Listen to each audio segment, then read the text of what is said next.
Hey everybody, TacticAngel here, back on the PlayStation to take a look at another premium ship in World of Warships Legends. This time it's the USS Florida, a Tier 6 US Navy battleship. For this review, I'll start with the history of this design, then we'll talk about the ship in-game, commander choices and stats, before finishing off with some gameplay. If you do want to jump around at all, please check out the time codes down in the description. So the not quite history of the USS Florida that we see in game is that in 1928, the United States Navy started to look into what its next class of battleships might look like. Like everybody else, America asked for a slew of designs in the lead up to the end of the battleship holiday imposed by the Washington Naval Treaty. The treaty wasn't due to expire until December 31st, 1936, but it's never too early to look ahead at what would become America's first class of battleships built since the completion of the USS West Virginia, the third ship of the Colorado class in 1923.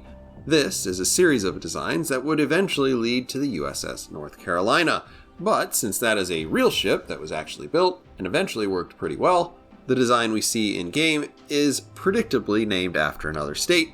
And as unique as the battleship design is, I might also argue is named after the right state. In any case, it is a pretty good choice for a ship name because the USS Florida that served during World War I had been decommissioned in 1931.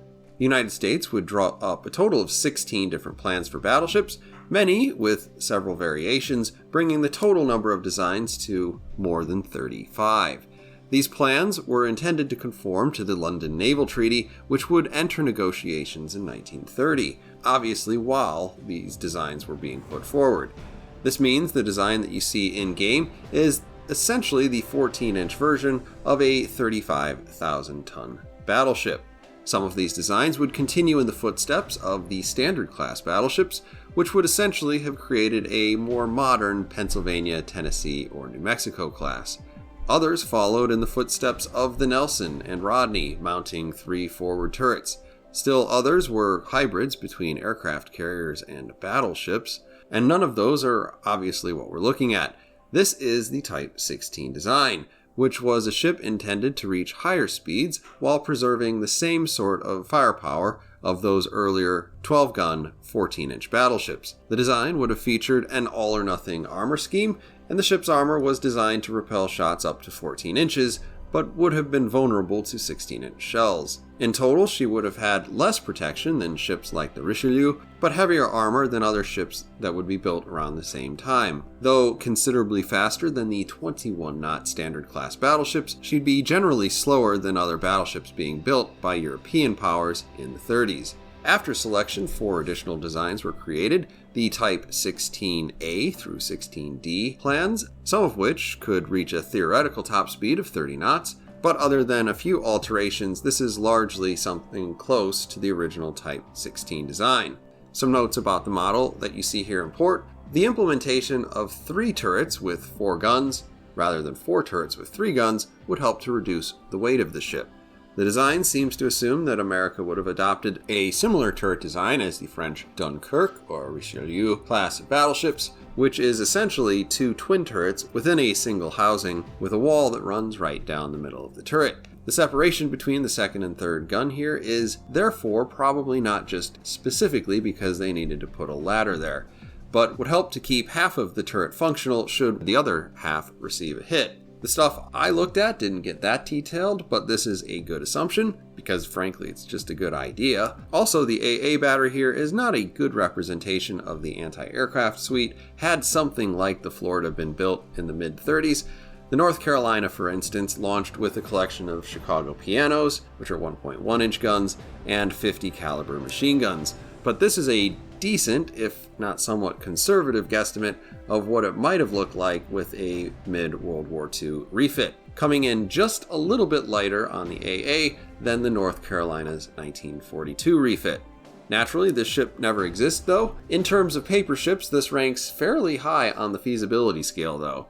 When the North Carolinas were ordered, they were ordered in this configuration, or at least a configuration somewhat like this. By this time, the single 5-inch mounts had been upgraded to twin turrets. Curiously, the armor displayed in the game reflects the reduction of the armor belt to 11.2 inches, which would have accompanied this change, not specifically to account for the additional weight of the larger turret, but because in testing it was revealed that sometimes at high speed, the waterline would actually dip below the armor belt, which is not so good. Though the London Naval Treaty was largely a bust in terms of getting everybody on board, with Japan having dropped out of the treaty system in 1931, and by this point the Italians and French were already making new 15-inch battleships.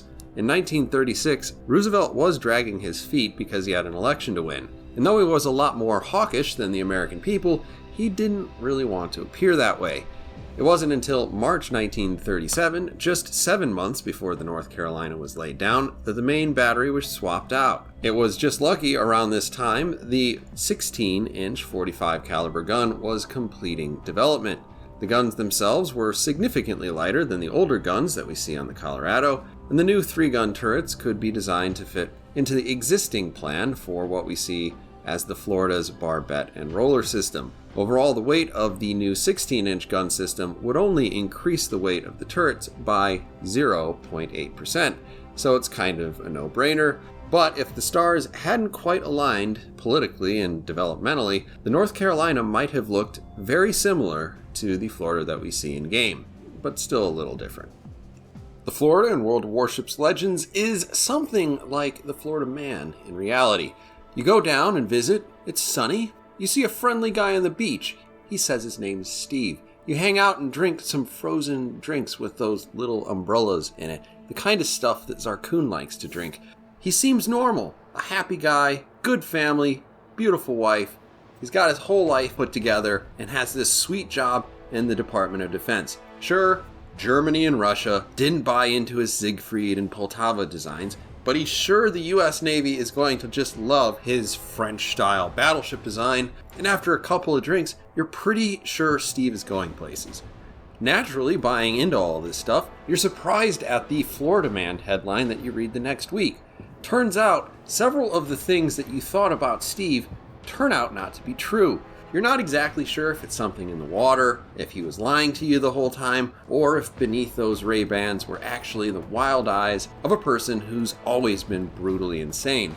In any case, you've loaned Steve $40, and now you're thinking about whether or not you'll ever get that money back. I will grant you that this analogy may not make a whole lot of sense. But when I first saw the Florida, I thought she'd be fast, tough, with good guns, if used right. Basically, most of these things aren't true, except when you're firing at cruisers or playing this battleship at ranges where you're not very likely to survive for very long, if you even get there in the first place. The one thing this ship really does have going for it is good AA, and that's pretty good AA even for an American ship, and if you can keep her in the game long enough, she does have a good heel. That said, when someone suggested to me that this might be the worst Tier 6 battleship in the game right now, even though this ship is far from the Tier 6 battleship I like the least, I would have a tough time arguing that she isn't at least a contender. To put a bow on it, like Steve, this ship is good for occasional fun, but like your friendship with Steve, there is going to be some regret and embarrassment. So the best thing I can say is she's a good looking ship. I actually had a good amount of fun playing it because it's a kind of a wonky ship, and with that a special thank you goes out to all of the carrier players who focused me, but she's not very competitive. So naturally you'll be looking to commanders to try to fix the problems with the Florida, and we need to start with the most unfixable problem. This ship is very fragile. There's approximately 2 things you can do for this. Level William Tennant, who will take as much as 10% of the edge off of the inevitable citadels that you're going to take, or lean into a survivability build with Willis Lee. I would not suggest the former, but if you do want to use Lee, the Florida actually does come with an improved heel, so his collection of skills that improve your heals will go a lot further with Florida than they will with a lot of other ships. This also may accidentally keep you at ranges where you are both more hittable, but a lot less likely to get wrecked by plunging fire, which is pretty much a double-edged sword, to be completely honest. The issue here is that while the PC version of the Florida has a pretty noticeable dispersion advantage. I did not observe much of that here in Legends, and Lee is not going to do anything to really help you there. Brawler remains a very questionable choice here, and I would strongly suggest improving your AA further with your slot 1 choice. But if you give in to the pointlessness of trying to make this ship survivable, you'll probably end up using Bill Sims. In this case, you'll want to stay at range, and at range, you're probably not going to need a ton of turret traverse. I would therefore kind of advise against gyrating drill bits because the Florida loses a lot of speed in a turn, and if you take the penalty to speed for the additional damage, this is going to feel a lot like being a standard class battleship, and then kind of what's the point? Other than that, I would pump up your range and accuracy as much as possible, and then pick some inspirations to fill in the gaps as you see them. If you're forced to choose George Dewey, then may God have mercy on your soul. I love Dewey, everyone knows that, but there's not much here for him. Improving the fire chance for your shells is not going to make this ship a good fire starter. Improving concealment is not going to make this ship wildly stealthy, though when I tested the ship, this is still what I picked. And he's the one guy here who's likely to make this ship any faster than it already is, but that's by like 1 or 2 knots. So for me, Dewey really does play the base Commander blues in this particular boat. As we jump into stats, we're going to be comparing the Florida to the North Carolina and really all the other ships. So we'll just jump into it. The Florida has a reasonable pool of hit points at 63,800, which puts it about 4,000 more than most Tier 6 battleships. After that, though, there's not a lot of good news here. That's because of the armor profile. There's a handful of things that you need to think about when looking at this armor profile. First, you have a 25mm bow. That's not really that surprising because it's the standard for Tier 6 battleships. The problem is that behind your bow is this giant T-shaped citadel. This rises noticeably above the waterline, which is a problem. This means at any range, close or far away, you can get punched by anything with 15-inch guns or larger. That is the vast majority of battleships you will face.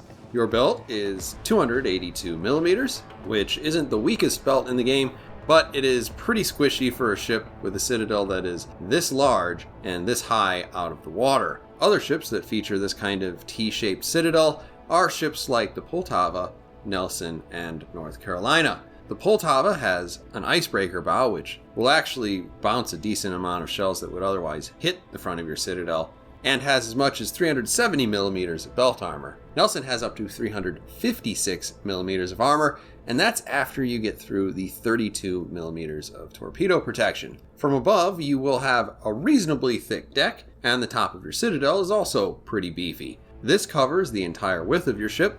This does mean if they don't hit low enough to get into your citadel, you do have a good chance of bouncing most shells off the top of your ship. Unfortunately, this is something of a double-edged sword because this armor is very good at catching German AP bombs. Back to the outer armor, you will notice that this armor scheme features a very thin upper belt. And that means you're going to take a lot more penetrations in this ship than ships like the Nelson, Poltava, and North Carolina, which would ordinarily bounce ships firing into their upper belt. And like I said, that is if there was a decent way to angle this thing. There really isn't, particularly versus American battleships and odd ships like the Bismarck, who will all still roll penetration rolls against you, even if you have taken efforts to angle and dodge as much as you can physically dodge in a battleship. For artillery, you're looking at 3 turrets, each housing 4 14-inch guns. These range out to just about the average 16.1 kilometer range for most Tier 6 battleships. While the turret rotation is a normal 45 seconds, unfortunately they feature the slowest reload of any main battery at this tier, in spite of their small size. If you hit, you'll dish out a maximum of 4,750 with HE shells or 9,500 with an AP Citadel. While the high number of guns does mean that you have a broadside alpha strike that could be about 12% more damage than average, the brutally slow reload actually means that the Florida is below average in terms of damage per minute. In fact, the Florida lags significantly behind Tier 5 American battleships with 14-inch guns, all of which have kind of the advantage of shooting targets that are going to be more impressed with that kind of artillery. And yes, the size of your guns is a real limitation here, In practice, the Florida struggles to get juicy battleship damage, which is not the same as saying that it's impossible, but it's much more likely to happen and far more hilarious to yeet cruisers with such a large volume of shells. That said, if you like that, then you probably be much better served playing the Lion, which has a 33% heavier broadside and whose damage per minute is nearly 50% higher than the Florida's, thanks to 4 extra guns and actually a significantly faster reload. All of that packaged in a ship that is also a lot less conspicuously vulnerable. Last note here before we move on, the Florida, should you ever want to drive her into a knife fight, does not have a particularly good set of secondaries. You do have quite a few 5-inch guns, but the damage per minute here is nothing that you would want to build into. It's about 33% below average. But these secondaries do constitute part of the Florida's AA, and in that department, the Florida is really quite good. The long-range 5-kilometer AA appears to be a little on the low end for damage per second, but I think Wargaming has stated this is because the dual-purpose twin 5-inch turrets aren't displaying here, though they are working in-game. In addition, your medium and short-range DPS is very respectable, arguably making you one of the best battleship AA platforms at the tier. This is some good news because it means that other than German carriers who understand that you are a high-risk, high-reward target, quite a lot of carrier players will wisely let you play the game, mostly unharassed if they know what's good for them. The Florida comes in towards the middle of the pack when it comes to maneuverability. Strolling around at a pretty normal 27 knot speed, your turning circle is pretty good, about 50 meters below average. And even though you've got an extra second here on your rudder shift compared to most other battleships, one thing that I would not say to you is that the Florida turns poorly. She's actually fairly maneuverable. For concealment, you also have a pretty decent rating, at least as far as battleships are concerned, being pretty much 100 meters better than the Poltava in every measurement here, except while firing from smoke. This isn't an amazing feat though, considering all battleships are pretty darn noticeable in Legends. As we finish off with consumables, you do start with your standard American damage control party. After that, you will get a heal. And the heal on the Florida is special, though not wildly amazing. It heals about 0.65% per second rather than the normal 0.5% for 28 seconds. This may be something that you want to exploit because it is certainly noticeable if you do pick a survivability commander just how much HP you can recover even with this modest increase.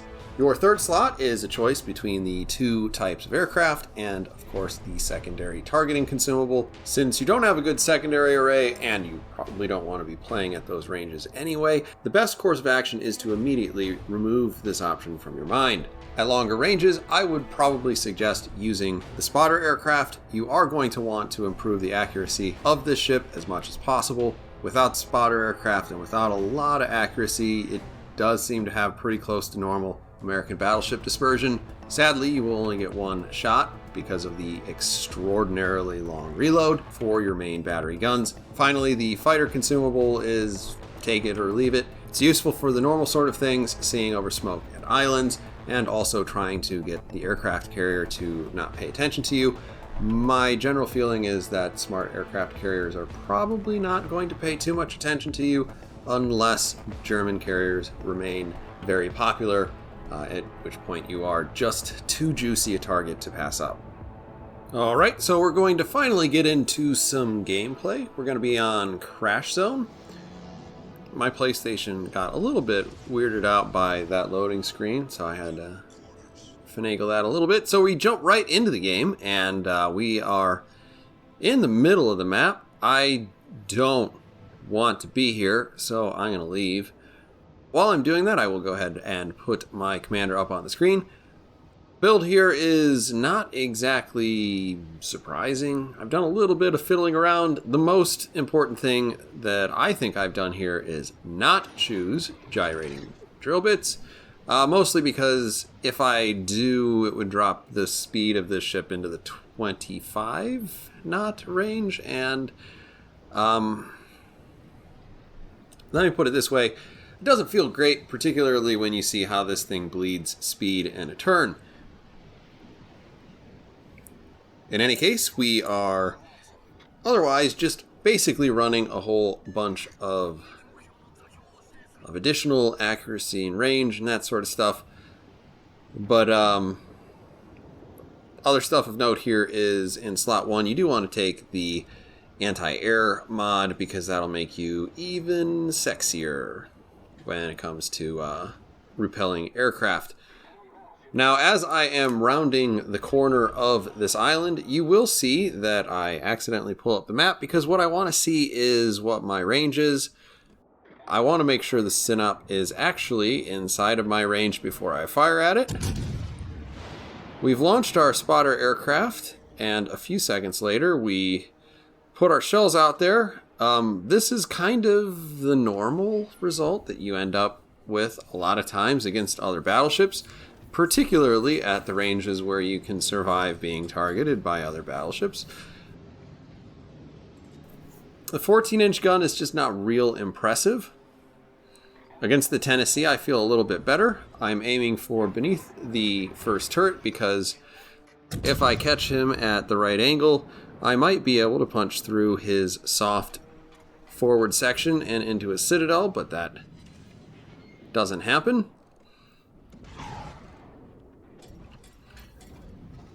We're going to try to speed up here to see if we can't get our shells reloaded and our guns on target against the Synop before he gets behind the island. As you can see, the indicator is telling us that we're going to hit that island, so ordinarily I'd just blast away at the island, but the the reload on this darn thing is long enough that I don't think I want to do that. That's a pretty good set of shells under normal sets of circumstances. It's nothing really outstanding, and at this point I'm going to make a dangerous turn. Part of the reason why I kind of agree to do this with myself is because most King Georges are going to be shooting HE, and I hope to God that's what he's doing, but he isn't. We get a little bit lucky there because that can end pretty poorly, even against a 14-inch target. I think he got me a little bit too far forward for the most part, and the other shells must have been a bit too high and a bit too low. I am taking up a position where the majority of my ship is giving him at least a 45-degree angle to get at least a bounce chance. He continues to shoot AP at me. You see that he's doing some damage sometime. This is actually pretty close range for firing these guns at another target. And obviously, if you hit enough times with guns, even if they do this tiny amount of shell damage, right now just 9,500 as of the recording of this, you can still chunk people for a pretty good amount of damage. That enables our compatriots here to finish him off. I'm noticing that there's a Nuremberg next to me, and I'm glad that I was the focus of that guy's attention rather than him, because that wouldn't have worked out very well for him. Once again, we reach out there at pretty long range, get a couple of hits on the Tennessee. The weird thing about this ship is with the penetration fall off, with the not exactly fantastic accuracy, and also kind of with the extremely low damage of the shells, you do end up with situations where you can shoot out here and you'll end up walking away with 950 damage. And other times you get better stuff like that. Pretty decent chunky hit. Again, no citadels. I'm not expecting citadels. I don't think I have hardly ever citadeled a target or a battleship, really. Cruisers, yes, with the Florida's guns at this range. But you can always hope and pray. You can see we're aiming pretty low on the actual ship. We should be in good position considering his angle, but it is lots of overpens and a couple penetrations and other things. I probably would have been better served to shoot at the middle of his ship and then just, take whatever I got there. I was being a little bit aggressive. I sometimes like to get guns shooting back at me out of the game. So if you target beneath those guns, you have a better chance of making sure that they don't shoot back at you. We did already notice this Nagato. He is not looking at us, so I'm going to go ahead, turn in. Somebody's asking me to shoot at him, and I guess I'll do it just to be polite, not that I wanted to in the first place.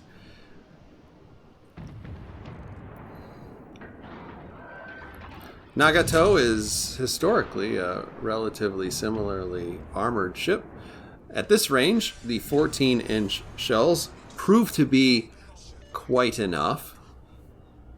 And we drop a good bit of damage on him. We've now finished off 2 ships and had a good part in picking apart a 3rd Royal Navy battleship. I'm going to jump into this cap because they're free points and I like to participate. Other than that, you can kind of see where the enemy's going. It looks like there's a lot of guys there in the back who are not super interested in pushing my team, which has got a pretty healthy cluster of guys up in the northwest. I will note that we're going to go ahead and get above the 27 knots listed here. I think this ship would need to be at least 2 or 3 knots faster before it was a legitimately interesting pick. Either that or they would have to considerably lower the reload and or raise the damage. There's a lot of things that you could do, little levers that you could pull to make this a little bit more competitive. Right now, not exactly fast. The closest ship to me is now revealed to be the enemy carrier. I was really kind of hoping not to have to sail around the south side of this island because it takes me a little further away from everybody else. I could have gone the other way. I'd have to rotate my gun all the way around. That would make me want to not rotate my gun again and make me sail into the middle. So I'm just going to go this way. This is kind of like inside the head of TacticAngel. There's a lot of heavy metal and organisms in there too, so I'm sorry for the noise.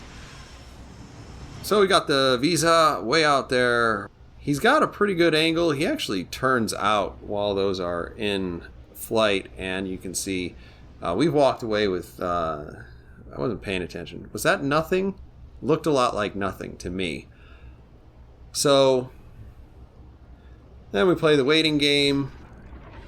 30 seconds later, we have a little bit more than 30 seconds.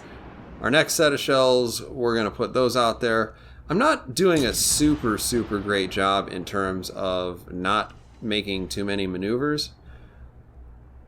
So you can kind of see, even with these little course corrections, we are struggling to keep our speed as high as it is, and we're not actually that much faster than the Visa to begin with. Just a little left and right, we drop all the way down to 26 knots. Now that we're making a little bit more, we drop to 23. So this is one reason why I have not traditionally liked slowing this ship down more, because I think it feels better as a semi-fast battleship. Certainly with 14-inch guns, I think you are going to want to play more of a flanker battlecruiser type role than you would a traditional rock'em sock'em battleship. We have a nice set of shells out there. This time with our spotter aircraft, we walk away with a whole bunch of overpens, a couple of decent bits of damage. and the torpedoes there finish off the carrier. Now, it's probably not going to be a great surprise to anyone else who is looking at the minimap, but my ship is far too far away to really contribute anything to the rest of this match. So I'm going to go ahead, speed this up all the way to the end. 139,000 damage. I think you might be generous and call it 140. Pretty decent game. This is the stuff you can do if you play this ship right and don't get shot by Tier 7 American battleships in particular. So, final thoughts on the Florida. I mean, ultimately, I'm happy that this ship is named Florida. The only downside to it is that the Florida class is a class that actually exists. Is it all that interesting? I mean, it's not wildly different than a lot of the other standard class battleships. And we have quite a good collection of them, I think, right now at Tier 4 and 5. But what I'm trying to say here is that the name kind of fits, because Florida is an awesome place. And Florida is also a weird place. I mean, it's mostly a swamp, but people are like, hey, it's sunny and there's a nice breeze, so let's have a party. And they've been doing that for like 70 years. In game, I mean, it's a ship that you can make work, but it's not exactly a wise decision. It's not a very good ship right now. It's not very competitive. I think this one was probably hit a few too many times, generally too hard and in too many places with ye old Nerf bat. It's a fun ship when you can get it to work, but more often than not, that's probably going to be a hard thing to do, particularly with the popularity of Tier 7 American battleships, which just absolutely wreck this thing. In any case, I do hope Wargaming gives this one a little bit of love, because I think it kind of needs it, and I really, really like looking at this ship in game. I love to play it more, but for right now, I think I probably won't be. In any case, those are just my thoughts on Florida. If you want to leave your thoughts down in the comments section, that would be super awesome. I love the conversation there. Hope you guys have enjoyed this review, and as always, I'll see you on the next one.